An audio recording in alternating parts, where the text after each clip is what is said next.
During any second now, class. Wait, let me see what this says. Okay, great. Hello, everybody. Hopefully, everybody is having a great evening. I have my hoodie on today, my piano lessons on the web hoodie, which came in the mail today. All right, so hopefully everybody's having a great day. Let me know if you can't hear me or if something's wrong with the audio, but everything should be working. Let me just double check.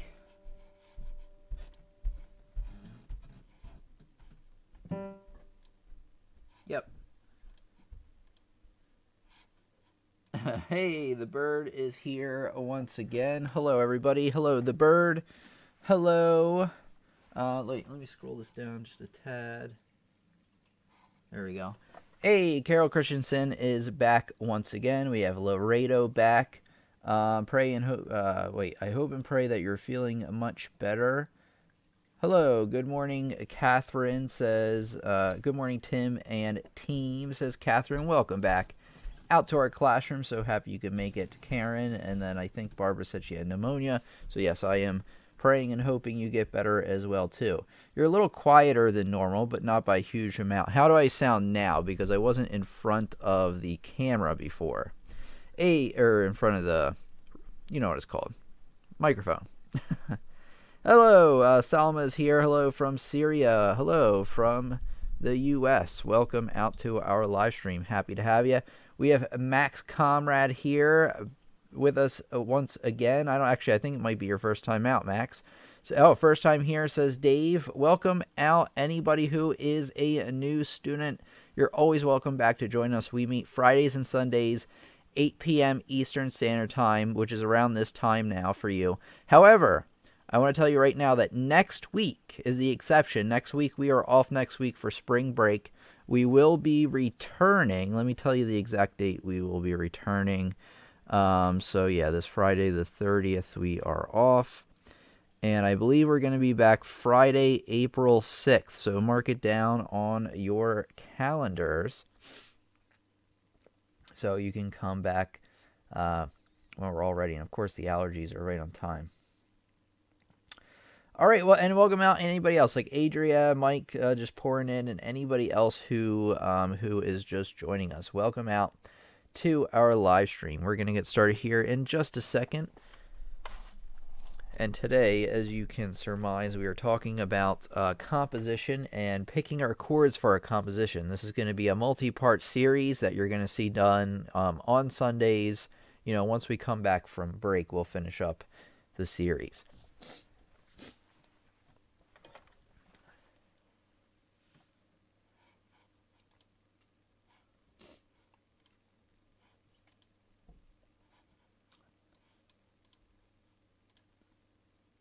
Okay, I'm just going to get the Facebook stream started, so we will be ready to go in probably less than a minute.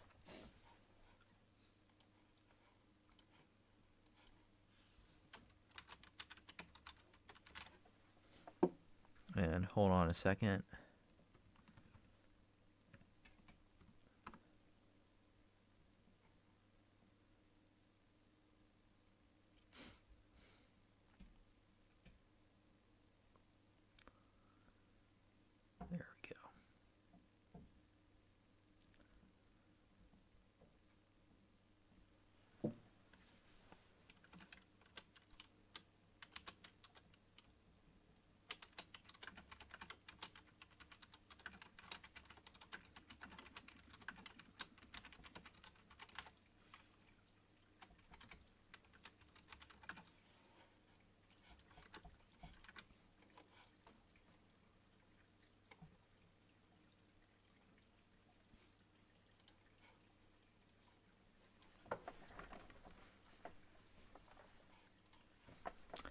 Hello, students, and welcome out to our classroom. This is Tim from Piano Lessons on the Web, and if it's your first time joining us out, make sure you like our page if you're on Facebook. Subscribe if you're on YouTube, because we have new lessons coming out every Friday, every Sunday, live at 8 p.m. Eastern Standard Time, so you want to make sure you're liked and subscribed so you don't miss out on any of the important details. If you're new here, actually not if you're new here, make sure to share this lesson, because the more students we have in attendance, the better of a discussion we're going to have and the better of a lesson we're going to have. So I need you to share this on social media. It would be greatly appreciated. Okay, to write your own music compositions, you really need to know about a bunch of key things. One is writing a melody, another is writing rhythms, or picking your rhythms, and another is picking your chords. Well, today, this is the first part in our new composition series. We're going to be talking about how to pick chords for your composition piece. Now, picking chords for your composition is the backbone to the piece that you're writing. You want to choose chords based on the overall flavor and mood you want your piece to be in. So I will show you the method in which I use to pick the chords. A couple of considerations going into details about the mood of your piece. Think about, are you going to write a happy piece? In which case you're probably going to choose chords that are major, which are happier, brighter sounding chords. If you're going for something a little bit more dark and minor, you're probably going to be choosing mostly minor chords. And then, of course, you can choose a mix of them if you're going for something a little bit more melancholy or in between, or you just want to add in a little flavor into your pieces. Okay, the number one thing I do when I first start out is pick a key. So the key will determine the possible chords you get to choose from. Picking a key will also ensure your piece has a tonal center, which basically makes the listener hear a logical path for the harmony and the melody. So let's take a look right here. Wait, hold on.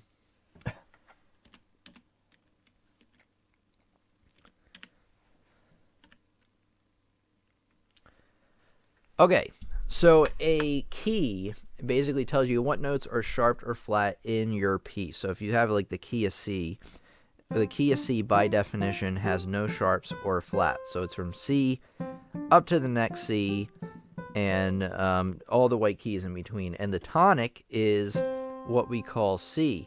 That's also what our tonal center will be around, meaning that the notes kind of focus around and come back to C, and that kind of guides the listener to basically have an ending point, a middle point, or a beginning point, and a middle point, and ending point to your piece.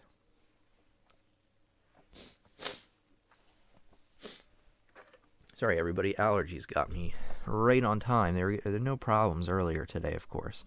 All right. Okay, so let's pick a key. So let's say we have the key of G. And if you don't know much about keys, I will make sure to put a video in the description so you can learn more about, how to figure out what key you're in and so forth. If not, you can just look these up on the internet. So the key of G has one sharp, F sharp. And so the tonal center, and also called the tonic, beginning and starting ending notes, will also be G.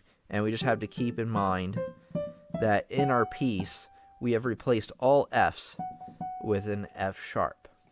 All right, let's continue on. Okay, number two, what I like to do for this method is then write out the scale for that key. A scale is when you put all the notes in a key in order from the tonic to the next tonic. So I kind of already played that with the key of C. Sorry about this. Yeah, there you go. Okay, so I already picked out for the key of C, and as I said, it was from one C to the next C, all the keys in between. So when I played that, I actually played the C major scale. The G major scale, which is what key we're in right now, you're going to start on G, and then when you get up to F, you're going to replace that F with an F sharp. So when you play them all in a row from the tonic up to the next tonic, all the notes in between with the sharps or flats, that is what's called the scale. So you want to first write out the scale because that will help you visualize what notes you're going to be working with.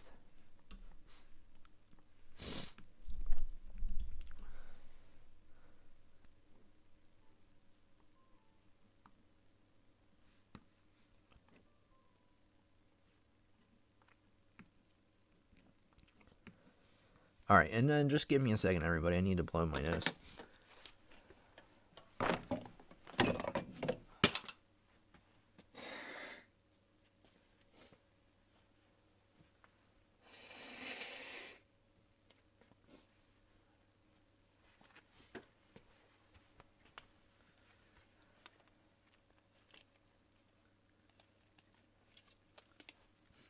Okay, back once again. Sorry about that.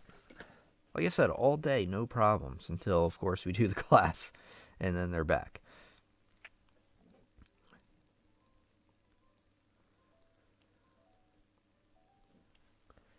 Okay, so there is our G major scale. You have to keep in mind that you may be asking, well, where is that F sharp? Well, remember that the F sharp is in the key signature, so we don't need to write it out in the middle of the scale. But if you're new to writing these scales out, you might want to write out the F sharp in there just as a reminder that says, hey, you got an F sharp. Okay, let's go on to the next step. Okay, and if you're new here and you're asking a question and I haven't gotten to it, just know that I'll get to your question after I'm done the main part of the lesson. Okay, number 3 is you want to build your chords on each note of the scale. So there are 7 individual notes in a scale because the first and last one are the same. And you can build a note or a chord on each note of the scale by basically playing that note and then skipping a note, playing the next note, skipping a note, playing the next note, evenly stacking notes. Now you have to be careful because anytime you get to a chord with an F in it, it has to be F sharp. So the key signature also applies when you're building these chords. Just like that. So let's write this out.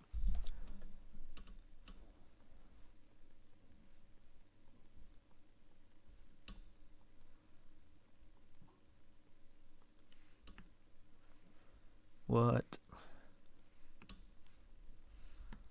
Why not? Why won't it listen to me? There you go. I don't know what was up.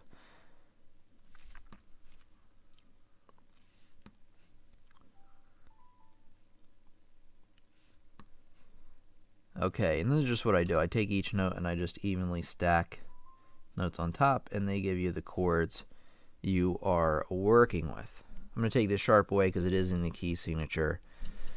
Okay, so there are now, how many chords do we have to work with? Well, since there were 7 individual notes, 1, 2, 3, 4, 5, 6, 7, you know, the first and last one are the same, there are 7 individual chords to work with as well. Let me get this up on the full screen.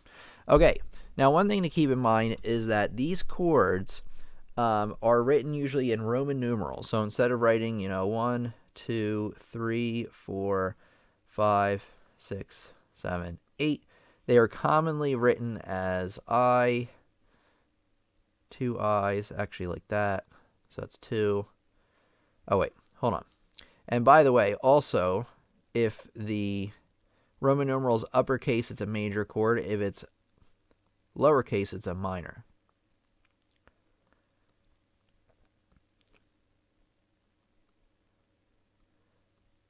And then the next to last chord is a diminished, which we'll talk about in a second.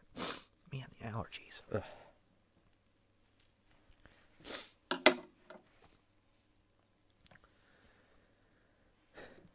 Okay, now I'm ready. Okay, so like I said, the uppercase chords are major, lowercase chords are minor.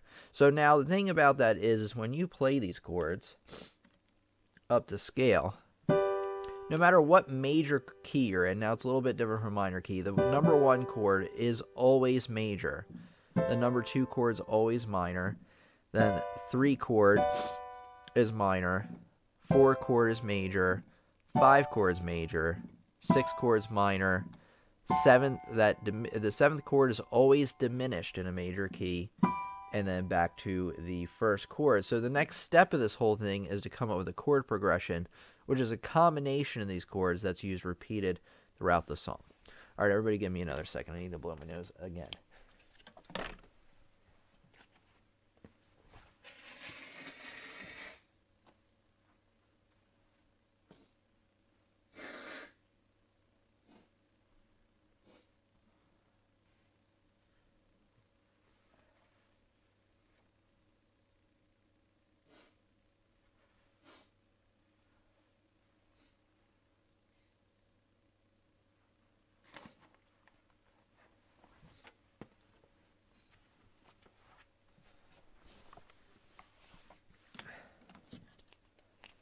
Okay, you know what? It might be this new sweatshirt because I just got it in the mail and I haven't washed it. And sometimes it's the shirt I'm wearing that gives me so much trouble. So,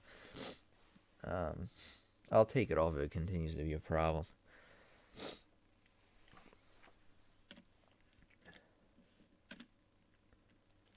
Okay, number 4 is create your chord progression. And like I mentioned, this involves taking the chords we just wrote down. That's why we wrote down the scale. That's why we wrote down the chords, is because this is the pool of chords that we're actually going to be using in our piece. And a chord progression is literally kind of mixing up the patterns and picking a progression of our own. So for instance, instead of just going up the scale here and playing these chords in order,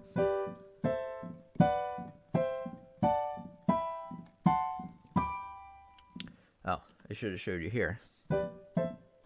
Oops. Like that, we're going to be playing them in different orders to kind of make our progression for the song. Again, in terms of what chords you're going to choose for this progression, you are going to be picking, depending on which one, a major chord or minor chord, depending on the overall sound you want to go for in your piece. So, like, say you want to go for a number 1, and then maybe number 2, and then maybe 4, and then back to 1.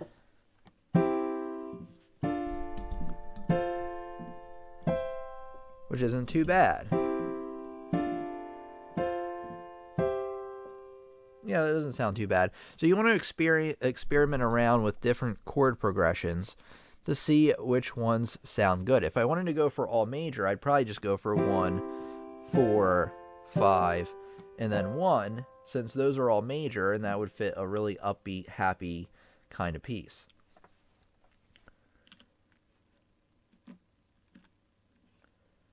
Okay, some chord progressions that I recommend that are all within the key. We're going to talk about chords that fit outside of the key in a minute. The first one is the 1-4-5-1 progression, which I just played for you. The next is the 1-2-5-1. Now, why would you use 1-2-5-1 versus 1-4-5-1? Well, that 2 chord is a minor chord, so it kind of adds in a different flavor. And then you have a 1-4-7-1 chord. Now, why would I use that 7 chord instead of a 5 chord? Well, the 7th chord is a diminished chord, which has a scarier, tenser kind of sound, and the 5 chord is a standard major chord.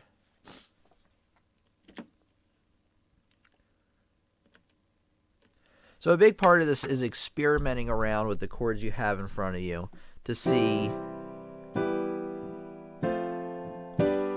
if you can come up with a progression that sounds good. Right off, just right off the cuff, I come up with 1, 3, 4, 5, and it has a nice little sound to it. So I might, pick that for my song. Say I wanted more minor in there. Maybe I do like 1, 2, 3, and then 6. So you're starting out with a major chord and then going with all minor. If I wanted to really write something that sounded minor, I'd probably write, in a minor key, which would make the 1 chords minor. But we're going to talk about that a little bit later. All right, hold on a second.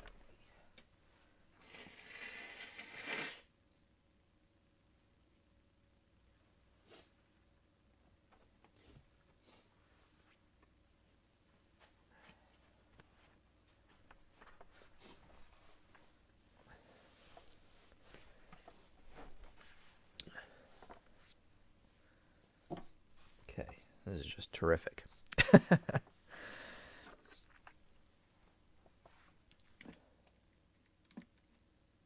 Okay. I am a hot mess today. One thing I want to add in is what we call non-diatonic chords. So these are chords that are not in the key. They're not part of the select chords that we have written. However, if you add these in your piece, they give a little bit of flavor. So the first one I want to talk about is the major 2 chord, although you really should be calling it a 5/5 chord, which I'm not going to talk about why it's called that. But basically what you do is you go up to the 2 chord and you make it a major chord instead of a minor chord. Just like that. It just adds a little bit of flavor. And actually, in our case, it would be right here. So the 2 chord would be the A major. Just like that. Okay, and then another one is the flat 3. So you go up to the 3rd note, you flat it, and you build a major chord off of that. So something like, just like that. That had kind of a hard rock kind of sound to it. I like that one. Another one is the flat 6, where you go up 6 notes in the scale, you flat it, you build a major chord on it. So maybe like, oh, I really like that one. That one has a cool sound to it. So you can use these chords to add more flavor. And then you have the flat 7 chord, where you go up to the 7th note, which in this case would be F sharp. You flat it to F, and you build a major chord on it. So just like that. So I added that into my chord progression. Okay, let's take a look here. So I've also given you some recommended progressions based on what I just talked about. So one is like the 1, 4, and then you want to go to 5/5, and then 5, 1, and then 1, 4, flat 3, which is B flat, and then back to 1. Now, you don't always have to go back to 1. You can actually change up these numbers as you see fit. These are just some recommendations that I've given you. And one thing you should take note of is that you can replace in any progression a 4 chord with a 2 chord. You can actually also replace 5 with a 7th chord. You can replace any 2 chords, especially if they have 2 common tones, 2 notes in common. So my 2 chord in G major is A minor, A, C, E. My 4 chord is a C major chord, C, E, and G. Well, they have an overlap of 2 notes, C and E. So I can switch out the C chord for an A minor anytime I want, depending on what I want. Now, why would I do that? Well, say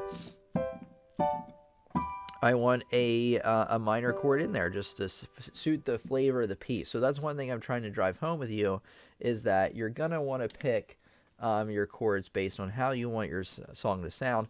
And actually, I want to tell you right now, a great way to come up with chord progressions, not only just writing them in front of you, is to experiment around with them and see what sounds good to you.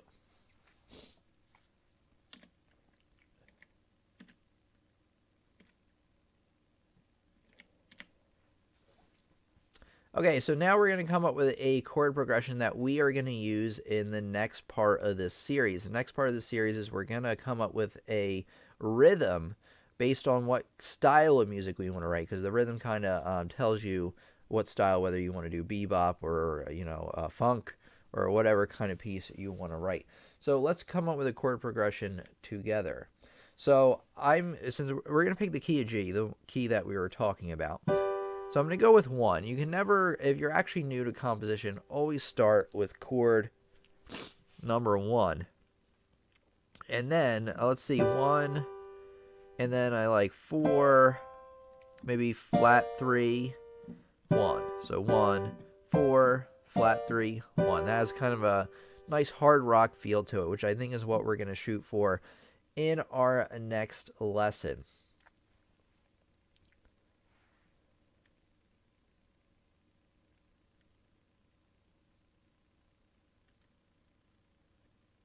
All right.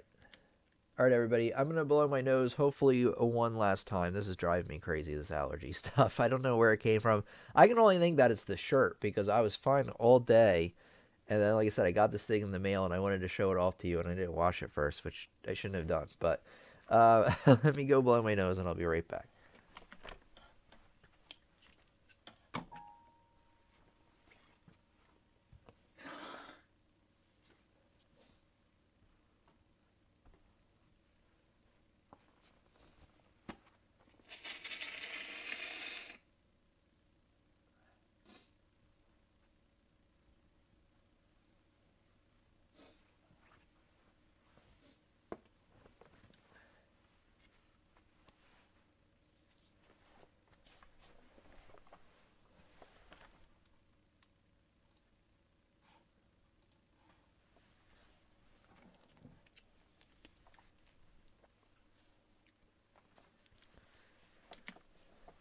Okay, back again. Sorry about that. Okay, so let me know what questions you have about this in the comments. I would like to now take those. So let's take a look.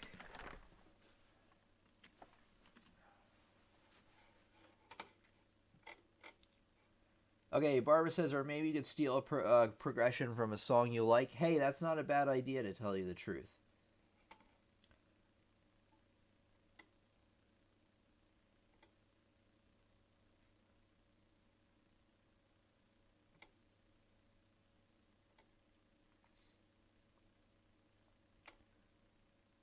Okay, Laredo says, how many chords should one generally use in a progression? I like using 4. That's probably like the most common answer. However, you can use as many as you like. I'm taking this freaking sweatshirt off because it is seriously, I think that's it.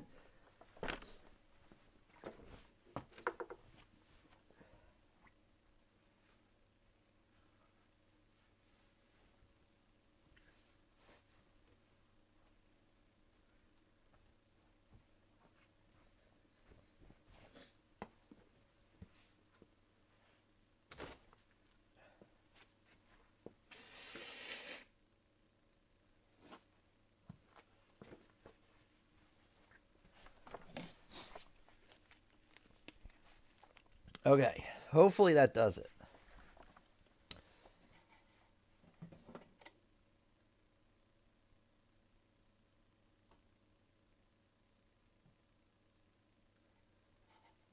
Okay, Larea says, any tips on creating a reasonably good chord progression? I also got confused when it comes to knowing what a bridge and hook are. So we're going to talk about that more in another lesson about the bridge and the hook. But use any of the tips I just gave you on creating a reasonably good progression. You know, what I would do is I would start out with a 1-4-5 progression. So say we're in the key of G. And then start seeing if you can experiment replacing chords with others. So like instead of 4 next, maybe I'll go with 2. And then I'll go maybe with... Oh, I like that one. That was a flat 2 chord. And then you can actually pick any chord and then you could flat it and build a major chord on it. So it's say like 1, 4, and then maybe flat 5. And then to 1. Just like that. To add a little bit more flavor to your chords.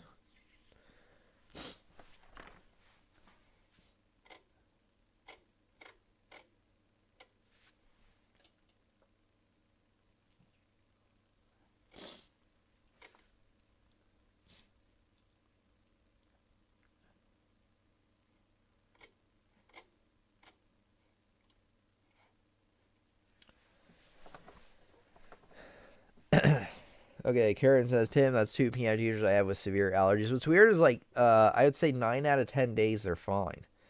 And then, of course, whenever I have to, they only seem to appear when I have to do the live stream. Actually, that's not true. They do appear more often than that. But, like, most of today, actually, all today was great until now. And actually, I feel since I took that, I need to wash that first. So, when you get your merch in the mail, wash it if you have allergies. It could just be, like, whatever they use to print the stuff on it.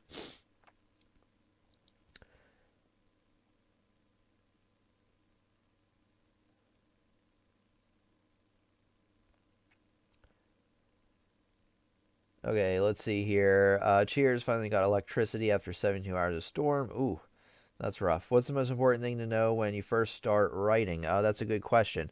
I would start, honestly, with chord progressions. The most important thing to know. The app that I'm using is called StaffPad. StaffPad.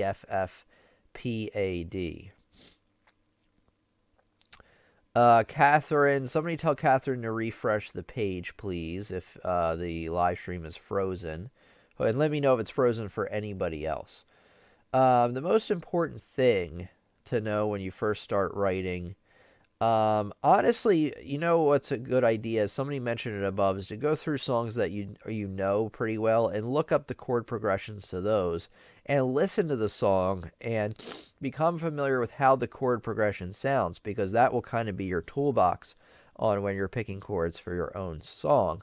There's a lot more to songwriting. That's why I wanted to kind of break this lesson up into like 3 different parts: writing chords, writing the melody, and then writing the rhythms, and then writing the melody from there. Sorry, everybody. I'm having a lot of trouble today.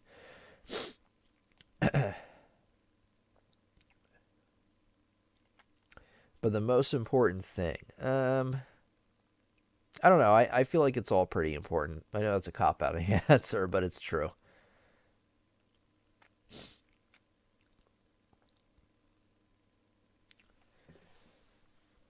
Knowing your key signatures is really helpful and really important. Again, once I post the video, I'll try to remember to put a link to my key signatures videos.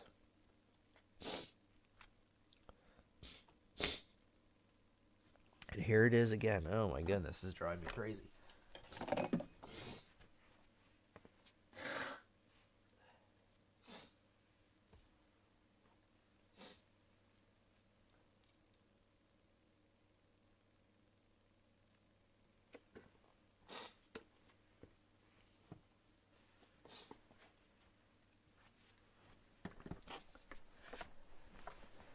Okay, Adria Taylor says, I have to learn piano before I begin to write music. That is true.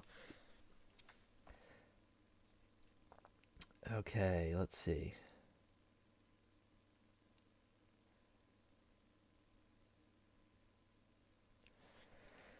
Okay. All right, and that's like really it for the main lesson part, everybody.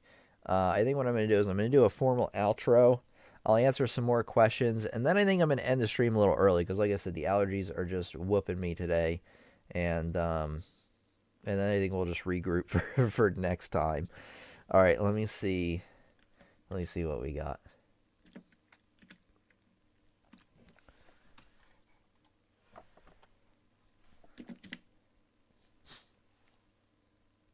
Okay, so let me know any questions you have about writing your own chord progressions in the comments. Look forward to the number 2 video in this new series of composition. We're going to be talking about rhythm next time, and as soon as that lesson is ready, I'm going to post it in the description and around, on the screen. Here, so make sure to check that out. This is at least a 3-part series. If it goes well, I'll continue it. We'll actually export these files as MIDI, and then we'll put them into something like Ableton Live. All right, thank you very much, Rich, for the super chat. Great lesson. Yeah, I agree. It was a good it was a well constructed lesson. I think it would have went better without the allergies, but hey, I can't control that. Thank you very much, Rich, for your support. I appreciate that. Hey, Karen says, blessed. Thank you very much, Karen. I appreciate that. I think Tim is allergic to new clothes. I think I'm allergic to live streaming. Actually, no. The last few live streams we've had last few live streams we've been good. Bless you. All enjoy listening. Oh, thank you so much. I appreciate that. I appreciate everybody's encouragement because I do beat myself up sometimes. And allergies are still like just destroying me right now. Wearing nails. Thanks, says Catherine. All right, great. Wonderful. All right, any questions about making your own chord progressions? If not, while some comments and questions come in, I want to remind everybody that over on my website, pianolessonsontheweb.com, I have a sale going on right now on all my courses and course packs right now. If you don't know, over on my website, I have over 20 courses that I made designed to help you learn a lot more about piano, music theory, improvisation, ear training, and anything else I found that you needed to become a well-rounded musician. And it includes instructional videos like the one you see over here on the channel. Of course, they are exclusive to the website, along with printable sheet music examples, assignments, activities, and a lot more to enhance your learning far above what the YouTube channel can offer. So make sure to go to pianolessonsontheweb.com. The sale ends on April 2nd, which is about a week away, but you don't want to wait because you might forget, and then you'll have to wait again until we have a sale once again. So I just wanted to let everybody know about that in case you wanted to pick some up, because if you like what you see over here on the channel, you're really going to like what you see over there.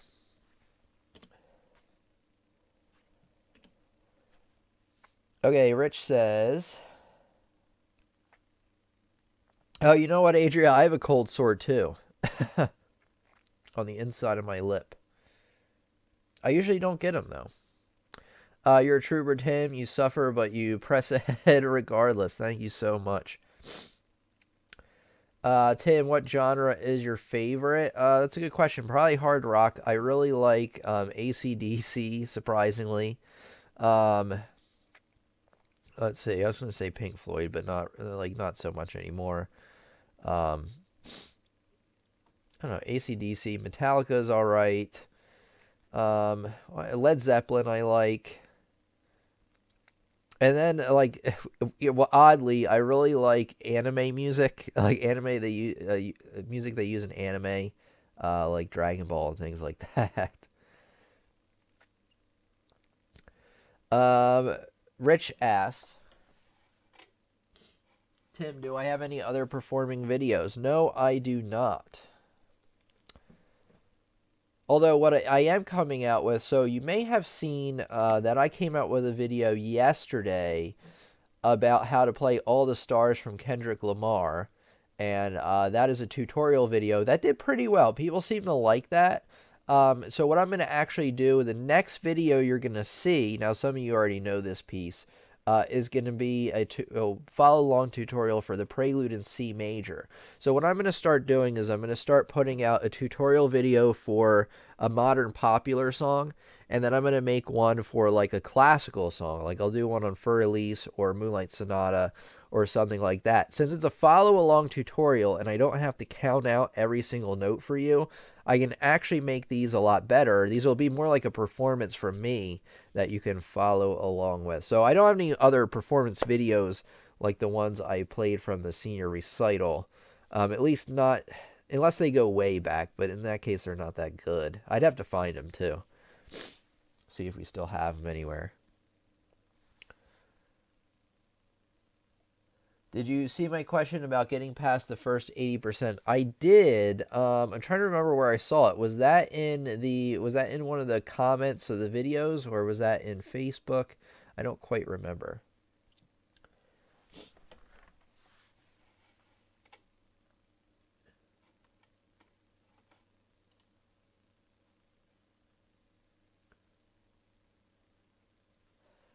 Adria, I did get your question in the live stream, I'm pretty sure.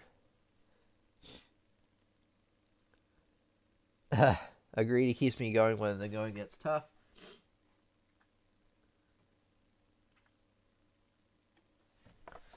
Yeah, Carol says, Tim, I remember the first lesson I listened to on chord progressions here. I was confused, understandably so. But now it's beginning to make sense with the key signatures, etc. I'm thinking I'm getting the hang of it. One thing I want everybody to do, you've probably seen this already, Carol, is go to, what is it? Type in how to build your own chord progressions and scroll down, and hopefully you see, actually, yeah, there's my video. Simple how-to guide on building chord progressions. No, back. So you want to check out that lesson. It's with my face right there. It says progressions. Actually one of the better lessons on the channel, I believe. So I highly recommend you check that out.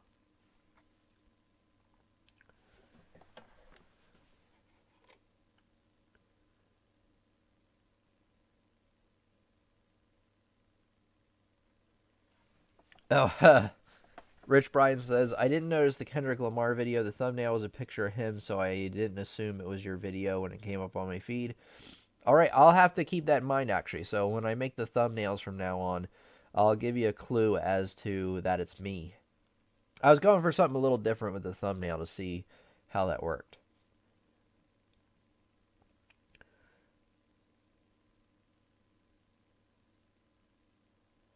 I commented first on Friday's video on Facebook after the video was done, and I asked again tonight on this forum. Oh. Sorry I missed it. And sorry, I gotta blow my nose again.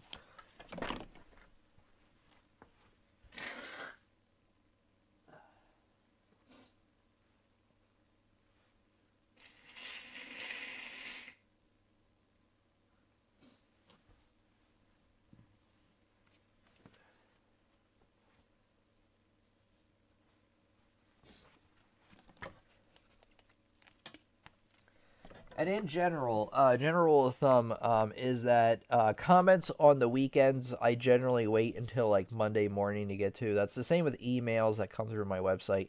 That's to kind of give me a break. So if I skip your question, don't worry, I will come back to it. But during the live stream, I think I did legitimately miss this one. Where is it?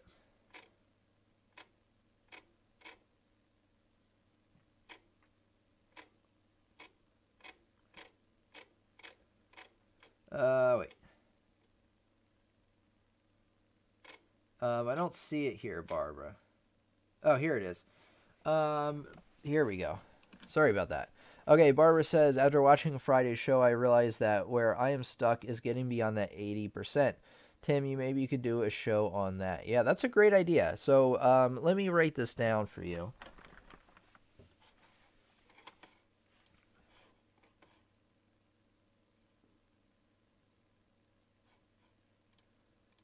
Okay, here we go.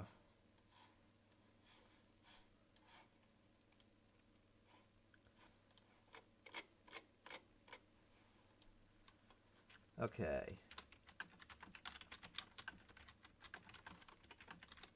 Okay, yeah. So I can definitely make a lesson on how to improve a piece up to 100%.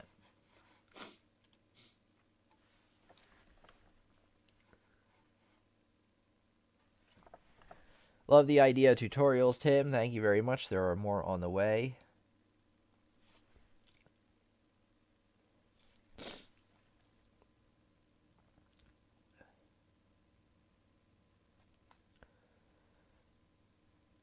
All right, everybody. I think I'm going to have to cash out here early because the allergies are just destroying me. And I seriously can't even focus. So I apologize for that. But Barbara, yeah, I did see your comment. I can give you... I'll try to find your comment and give you a little bit more advice on that. But I will definitely I will definitely make a lesson on getting it to 100%. Mike says, although it appears Tim is always doing something to help us, he does need a break now and then. Thanks, Tim, for your efforts and dedication. Yeah, thanks, Mike. Yeah, so what I decided actually a few weeks ago was that on the weekends, because I'm actually preparing for the live streams anyway, I generally take off from answering comments on the channel. And I try to get back to as many of them as I can on Monday, just to let you guys know, in case you feel like I'm ignoring you. Take care of yourself, Tim. Good night. Yeah, I think this week off will do me really, really well. No class next week, Rich. Yeah, exactly. Exactly.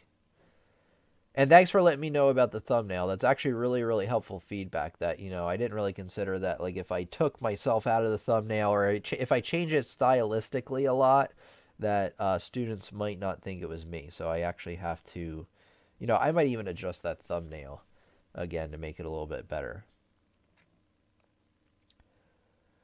All right, everybody. I hate to cash out a little bit early. We've actually been making it to the full hour for quite some time now, but I am just getting beat, and maybe I do just need a rest, and I think this week off will do me good. So yeah, no class next week. We will resume. This is how crazy I am right now. We will resume on April 6th or something like that. I think that's what I said earlier. Yeah, we'll resume Friday, April 6th, so stay in tune for then. That will still mean, though, that next Friday and Sunday, I will still be coming out with recorded lessons that are taken from our live streams.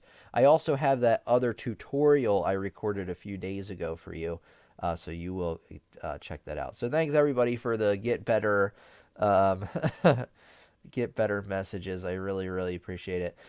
Thank you so much for coming out, and it's awesome to have you all as part of our community. Welcome out to the new students tonight. I don't usually have problems like this, but, you know, I am only human, so I didn't hear him still. I'm just, like, stuffed up beyond belief, and I'm actually having, like, trouble seeing the monitor here. All right, everybody, have a great one. I'll see you in 2 weeks. Have a happy Easter, everybody. Have a great spring break, and I'll talk to you all really, really soon. Thank you so much for being a part of our classroom, and yeah, have a great one.